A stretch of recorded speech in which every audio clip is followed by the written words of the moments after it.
In the world of gastronomy, there's constantly, I guess, chefs are constantly looking for new and interesting methods and techniques in the kitchen. And the last 20 years have really opened up a lot of opportunities because of more of a scientific perspective being taken in the kitchen. So, really having molecular gastronomy is probably a popular term for it, but this idea of taking on board a more scientific perspective on cooking. So, that's taking great ingredients, never about kind of taking average ingredients and doing something with science to make them better, but taking great ingredients, but just because of the science, knowing how to handle them better and prepare them, cook them, to bring out the best in them.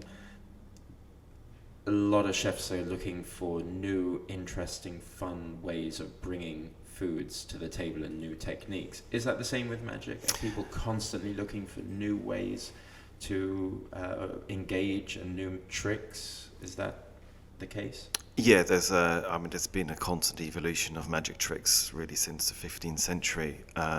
We go to magic conventions where we attend lectures by master magicians, giving new takes on old tricks, but also developing new techniques as well.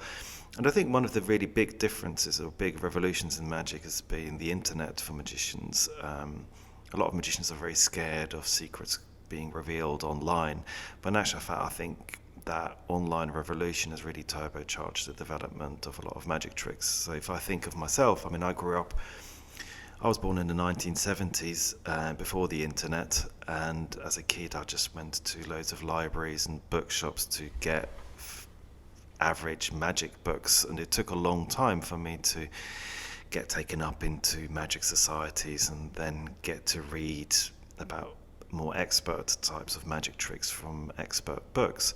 Now it doesn't say anyone can go online and you can type in magic into YouTube or find tutorials online, and that has really accelerated the development of new tricks, but also just the way that the young kids are now learning magic tricks. I mean, I watch young kids performing their sleight of hand, and they are far better than I ever was, simply because they managed to access all of that information from a much earlier age, which has facilitated the learning of new magic tricks. But I guess I think in terms of combining magic and gastronomy, it doesn't. There is the magic as an art form, and there is that really high skill level of magic performances. But it's important to point out that there are a lot of tricks, and in the same way that perceptual tricks can be used in magic as well, or in dining, that could potentially be implemented to create really interesting experiences.